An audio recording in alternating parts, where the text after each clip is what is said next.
It was expected to be an ordinary government briefing. The nation tuned in. Schools halted their morning assemblies.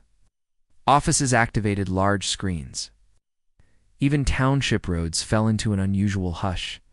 President Cyril Ramaphosa was scheduled to deliver a live address on national television concerning South Africa's standing within the African Union. Yet, he stepped into the studio, something felt amiss. Upon the news desk lay a white envelope, unlabeled, sealed with crimson wax, dyeing the official insignia of Burkina Faso. Ramaphosa paused. The camera focused in tightly. "This was handed to me just minutes ago," he said quietly. "From Captain Ibrahim Traoré." A murmur swept through the studio. The president appeared visibly unsettled, yet he cautiously broke the seal. He unfolded the thick parchment slowly, eyes tracing the opening lines. His lips parted faintly. He looked up then, down again. For the first time in many years, South Africans witnessed something uncommon. President Ramaphosa was trembling, and the letter had only just begun. The broadcast fell into a deep silence. Comment sections on live streams erupted. What is in that letter? Reveals something explosive? Why does Ramaphosa appear so shaken? No one could have predicted what followed. Ramaphosa attempted to read the message aloud. At first, he was unable to. His voice fractured, cleared his throat, and tried once more. "To the honorable leader of South Africa, I write to you not as a president, but as a fellow son of Africa who finds no rest at night." The entire studio remained frozen in place. Traoré's words were not diplomatic. They were profoundly human. "I see children starving in Lasso. I see teenagers drowning in the Mediterranean, chasing a Europe that rejects them. I see brothers in Nigeria losing their belief in democracy, and I ask myself, what have we become?" The camera lingered on Ramaphosa's face. His eyes were glassy. One hand gripped the podium tightly. "I possess tanks. I possess firearms. Yet I remain sleepless, knowing a mother in Kaka sobs because she cannot feed her own child." Audible gasps rippled through the room. One journalist turned her face away, eyes brimming with tears. This was not calculated diplomacy. This was not public relations maneuvering. This was a cry raw and unfiltered from one leader's soul to another's. Within moments, Traoré's letter was trending across every major global platform. And yet the letter had not even reached its most devastating portion. President Ramaphosa's hands had begun to shake more noticeably. The paper trembled as he reached the central paragraph. Then came the sentence. He read it once, then again. His lips moved, but no sound emerged. The studio held its breath. At last he whispered the words aloud. "If we, the ones with power, sleep peacefully while our people suffer, then we are not. Leaders, we are the final betrayal." Silence gripped the entire room. The president raised his eyes, struggling to maintain composure, but a single tear escaped down his cheek. He did not wipe it away. "What are we building?" The letter asked if the bones of our people paved the path. Traoré had written that line, and at that moment, Ramaphosa broke. "Live before the nation." He let the letter fall onto the desk and turned from the camera. His shoulders trembled. He was crying not as a head of state, but simply as a man. The control room did not interrupt. The feed they could not. The weight of truth hanging in the studio was too powerful to cut away from. The world was now watching. Africa was now watching. Across the continent, in homes and offices, many began to weep with him. Yet the most heartbreaking portion of the letter, Traoré's deeply personal confession, had not even been read. No one blinked. Neither the journalists seated before him, nor the technicians behind the cameras. Even the president's own advisors stood frozen off stage, overwhelmed by disbelief. What was supposed to be a formal policy address about South Africa's role in the African Union had transformed entirely. Ramaphosa had stopped reading, but the public wanted the letter's full truth. A quiet voice behind the camera asked, "Shall we cut to break?"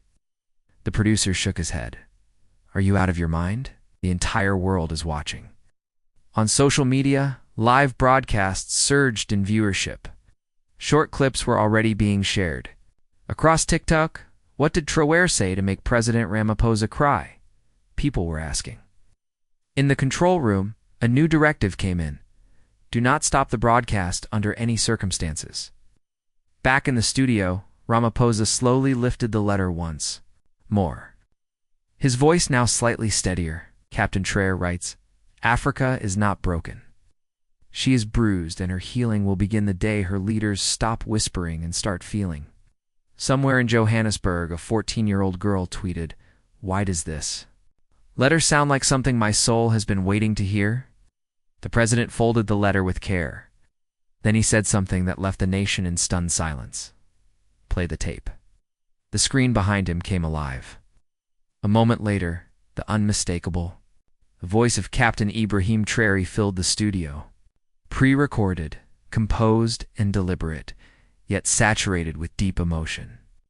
To the people of South Africa, to my brother, President Cyril Ramaphosa, he began, I did not write this letter to receive applause. I wrote it because I am exhausted by silence. I am tired of hearing African languages only in refugee camps, but never in boardrooms. I am tired of seeing African genius exported while African children feed from the dirt. Ow. The studio remained utterly still. And then Traoré continued, This continent continues to bleed from wounds we no longer acknowledge. Hunger plundered resources, and the fear of speaking the truth still haunt us. Yet we do not seek pity. We require courage. And if we, myself, you, Ramaphosa, fail to take meaningful action, then we are no longer deserving of the titles we bear. Another tear slipped from Ramaphosa's eye. This was no longer politics. It was truth cloaked in fearless honesty. This is not a war cry, Traoré said as he concluded. It is a wake-up call, and the clock has run out. The screen faded into darkness. Even Twitter seemed to pause. What followed, however, was not simply unexpected. It felt as though destiny itself had come knocking. By dawn, the letter had reached the public. In Cape Town, street vendors had printed excerpts from the speech and were handing them to strangers passing by. In Sutu, a circle of teenage boys huddled around a single phone, replaying Traoré's voice again and again. One boy was crying. What kind of leader speaks like this? Another whispered, Why do ours never sound this way? Morning radio programs interrupted their playlists to broadcast the letter in full. Taxi drivers brought their vehicles to a halt to listen. School teachers played it aloud in classrooms. In a clinic in Durban, a nurse streamed the audio for patients waiting in line. And somewhere in Limpopo, an elderly man sitting quietly on a wooden bench looked up and said in a hushed voice, We have not heard words like this since Mandela. Yet the most moving response emerged from the most unlikely place. In Kicha, a mother of 3 posted a video. I've never seen President Ramaphosa cry before, she said. But when he read that letter, I cried with him because for the first time in a long while, I felt acknowledged. Within 3 hours, her video had crossed 1 million views. However, the people of South Africa were about to discover that Traoré's letter had not been sent to Ramaphosa alone. The wave was only beginning to rise. That same evening, a clip from the broadcast found its way to a remote village in Puma. Inside a modest house with a leaky tin roof, a 10-year-old girl named Ayanda sat beside her grandmother. The old woman's phone was cracked, but it played. Traoré's voice clearly. Ayanda listened carefully, then looked up and asked, Gogo, why is that man crying? Her grandmother hesitated, then replied softly, because someone finally spoke the truth. Ayanda had no understanding of what the African Union was. She was unfamiliar with terms like sovereignty, but she knew what it meant to be hungry. She understood what it was like to see her mother cry when there was no money left for bread. And when Traoré declared no child should fall asleep with pain in their belly while gold is taken from our land, Ayanda understood every word. The next morning, in her school notebook, she drew a picture of Traoré. Below it, she wrote, He remembers us. And she was not alone. Across South Africa, children began drawing, writing, creating, not in response to political rhetoric, but because they had been moved by a rare glimpse of hope. Ibrahim Traoré had never physically stepped into South Africa, but somehow he had entered its soul. Meanwhile, in a government office in Nairobi, Kenya's foreign minister was pacing nervously. The broadcast had gone viral across East Africa as well. People were now marching through city streets, holding printed copies of the letter. Universities began to organize open forums to discuss its message. Artists took to the walls painting. Massive murals of Traoré framed with the words, "Let us build a great Africa." In Nairobi, the minister picked up his phone and dialed Toria. "We want to be part of this," he said directly. President Ramaphosa's advisor sounded uncertain. "Part of what exactly?" The Kenyan minister responded without hesitation. "Ever this? Is Africa has waited too long for a moment like this. Do not let it fade away as just another viral moment." Ramaphosa, still emotionally stirred, agreed to convene a video conference. Within the week, 12 African nations joined a private digital summit. It was not public. It was not televised. All began with a single letter. Traoré was formally invited. When he appeared, it was not in his military attire. He wore a simple African shirt, the fabric bearing the soft embroidery of the Burkin flag across his chest. "We are not here to argue over power," he began. "We are here to remember the promise we once made to our people and then forgot." Somewhere during the meeting, a delegate from Ghana began to weep. "This is the very dream that Ruma envisioned," he murmured, barely audible. But even as unity was beginning to stir, one voice, one towering symbol of the African continent, had yet to respond. That same morning, President Ramaphosa was handed a second envelope. There were no cameras, no media coverage. The sender was Zinzi Mandela, daughter of the late Nelson Mandela. Inside was a handwritten message. "My father once said, 'It always seems impossible until it is done.' I saw you break down on live television, and what I witnessed was not weakness. I saw Mandela within you. I saw the heartbeat of Africa in Captain Traoré." Ramaphosa's hands began to tremble once more, but Zinzi had enclosed something more. A scanned page from one of Mandela's unpublished diary entries scrolled in the margins near the end of his life. It read, "One day a young lion shall rise in the West. He will speak not for power, but for the voiceless. The continent must listen to him." Ramaphosa leaned back in his chair, overcome with silence, eyes turned toward the window. Was Ibrahim Traoré the lion Mandela had foreseen? Before the question could settle, an announcement broke across the continent. Captain Ibrahim Traoré would address Africa Live, not as a soldier, not as a president, but as a servant of the people. The question hung across every border. What would he say next? The world would soon find out. The date was confirmed. Friday, 8 p.m. West African time. Millions prepared. Families gathered around televisions, mobile phones, and makeshift projectors. Even in distant villages, elders brought out old radios, hoping for a signal. The world had heard of Captain Ibrahim Traoré, but they had never heard from him quite like this. The broadcast began with absolute silence. Then slowly, Traoré emerged on screen. No military uniform, only a plain African shirt, the sleeves casually rolled to his elbows. Expression was composed yet resolute, illuminated gently by the warm studio lighting. He began to speak in a quiet, steady voice. To every mother who has ever gone to sleep with an empty stomach, to every father who left his home in search of a job that was never there, to every child who believes they must leave Africa in order to be valued. He paused. Across the continent, one could hear the silence. You were never forgotten. You were silenced, and I have come to end that silence. People stared, their mouths slightly open. This was no political address. It was a heartfelt confession from a son of the soil. Even President Ramaphosa, watching from Toria, appeared visibly affected. Then Traoré posed a question that would shift the entire conversation. What if the true poverty is not within our wallets, but within our unity? And he had not even reached his second point. Traoré looked directly into the camera. I want to share a story I have never spoken about in public. Across the continent, people leaned forward instinctively. When I was 14 years old, I watched my neighbor collapse in the street. His daughter ran to seek help, but there was no doctor, no clinic, only dust and silence. He died in her arms. I still remember the sound of his wife screaming. He closed his eyes briefly, as if reliving the memory. That man was not a soldier. He was not a politician. He was simply African, but no media reported it. No cameras captured it. Why? Because in the eyes of the world, African pain does not go viral. Viewers began to cry. In households, in public taxis, on crowded buses, people wiped tears from their eyes. I made a promise to myself that day, Traoré continued. I've ever stood before the world, I would not speak about my accomplishments. I would speak about his death because until his story matters, none of us truly matter. A woman in Nigeria tweeted, "I cannot stop crying. He is speaking for every one of us."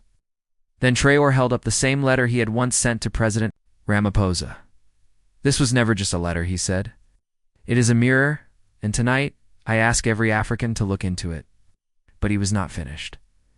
What followed would send shockwaves through the very foundation of African politics. Traoré leaned in slightly. "This is what I believe. If Africa is to rise, we must stop waiting for others to rescue us.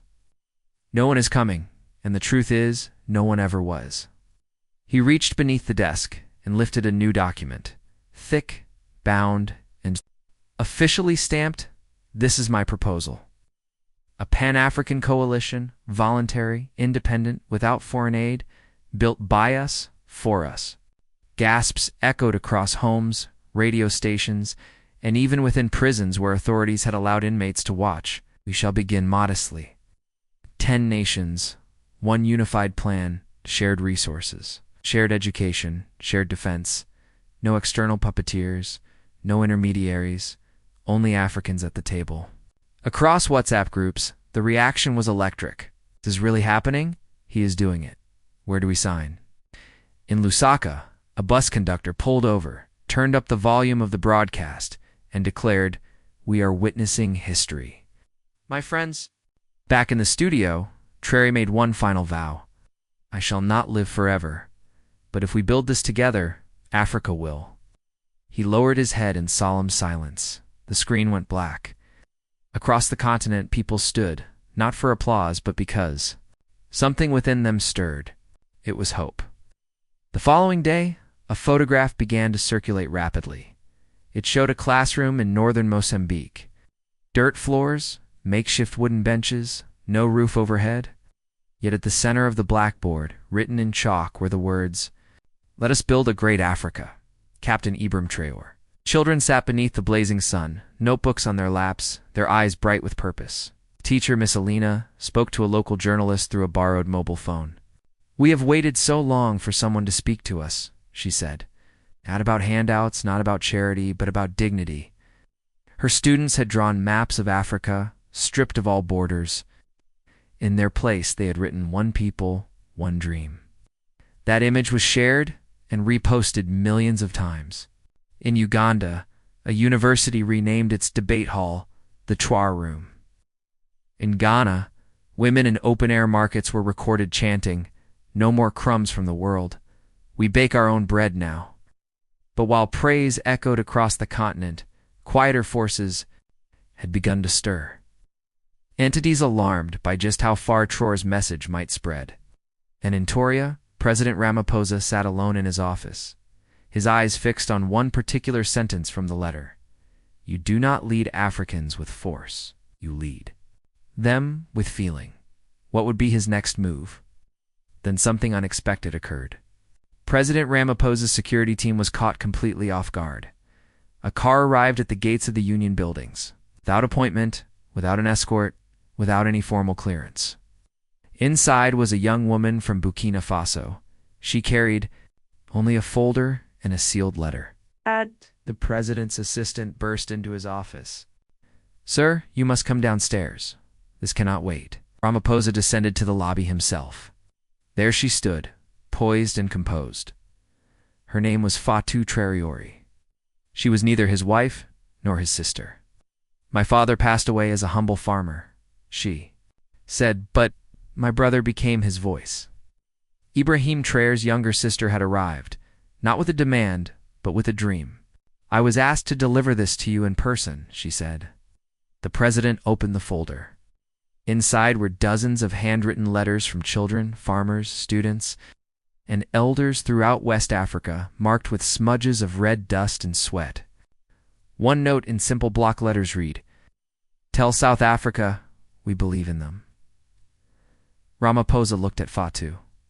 "Why now?" he asked. Her voice was quiet, yet it cut through the room like lightning. "Because history does not knock twice, and Africa is knocking now?" The president nodded slowly. He understood. But before anything else, he knew he must return to the place where this story first began. Exactly 21 days after receiving the letter. Live on national television, President Cyril Ramaphosa walked once again into the same studio. The same lights, the same cameras, the same desk. But this time, he was no longer trembling. The producer leaned forward and whispered, "Mr. President, we are live in 321. Ramaphosa looked directly into the camera. His voice was clear, calm, and steady. "3 weeks ago, I opened a letter that broke something inside me, not because it was harsh, but because it was truthful. Captain Ibrahim Traoré did not attack me. He reminded me of the promises we have buried. Beneath politics and paperwork." The screen behind him lit up with the words, "Africa Rising, an invitation to build." Ramaphosa continued, "Today I accept his invitation. South Africa will stand as co-leader in the Pan-African Coalition. We shall send not only officials, but also teachers, engineers, doctors, people who carry Africa in their hearts and bones." Millions watching across the continent erupted in celebration. In Johannesburg, citizens rushed into the streets. In Ouagadougou, families wept tears of pride and hope. But this was not merely a speech, it was a seed. And what followed grew faster than anyone had anticipated. 3 days after Ramaphosa's second broadcast, something remarkable unfolded. It began in Kigali, then spread to Lagos, then Addis Ababa, then Gaborone. Thousands began marching not in anger, but in unity. Elderly men in dashikis, women balancing infants on their hips, teenagers waving Pan-African flags high above their heads. They carried signs that read, "The letter woke us up. Africa first, Africa forever." We